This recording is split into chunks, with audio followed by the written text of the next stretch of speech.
ও ঠিক করতো কে আইসিডিএস এর চাকরি পাবে, ভগৎসিংহের বউ ঠিক করতো কে চাকরি পাবে কে চাকরি পাবে না। আইসিডিএস এর ফান্ড টোটাল অনিত। সাধারণ ঘরের মেয়েরা পড়াশোনা করে কষ্ট করে চাকরি পাওয়ার জন্য, আর এরা চাকরি বিক্রি করে। হ্যাঁ, মেধাবীরা আজকে মুখ থুবড়ায় পড়ছে। মেধাবীরা আজকে যারা পড়াশোনা করছে তারা মুখ থুবড়ায় পড়ছে এদের জন্য।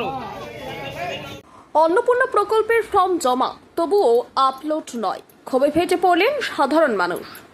রাজগঞ্জের শিকারপুর গ্রাম পঞ্চায়েতে মঙ্গলবার চরম উত্তেজনা। অন্নপূর্ণা প্রকল্পের ফর্ম জমা দেওয়ার পরও তা অনলাইনে আপলোড না হওয়ার অভিযোগে বিক্ষোভে সামিল হন স্থানীয় বাসিন্দা ও বিজেপি কর্মীরা।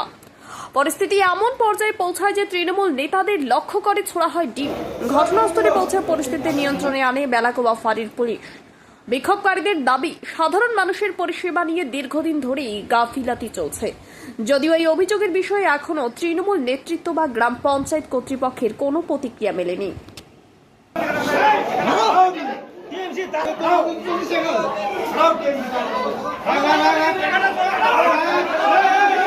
কি করলেন আজকে? আমরা শিকারপুর অঞ্চল ঘেরাও করলাম, কারণ এই যে তৃণমূলের প্রধান আর তৃণমূলের যে কাজের সেগুলো আছে, আগের যে স্টাফগুলা, ওরা যেভাবে কাজ করছে, আজকে আমাদের বেশি বেশি বিজেপির মানে মা বোনগুলাই ইসে পাচ্ছে না, অন্নপূর্ণা সব কিছুতে এরা দুর্নীতি।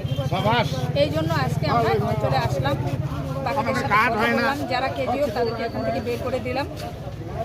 দিন থেরাপি দেওয়া হয়েছে। হ্যাঁ হ্যাঁ, কিসের দাবিতে আসলেন আজকে? হ্যাঁ, কিসের জন্য আসলেন? অঞ্চলটাকে যেন ভালোভাবে কাজ হয়, আর যেগুলো ক্যাজুয়াল স্টাফ ছিল সেগুলোকে আমরা বের করে দিলাম এখান থেকে।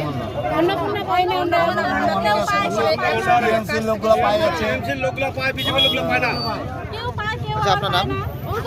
আপনার নাম? আমার নাম মমতা বাবু। কি দায়িত্বে আছেন? আমি উত্তর মন্ডল মহিলা মোর্চা জিএস।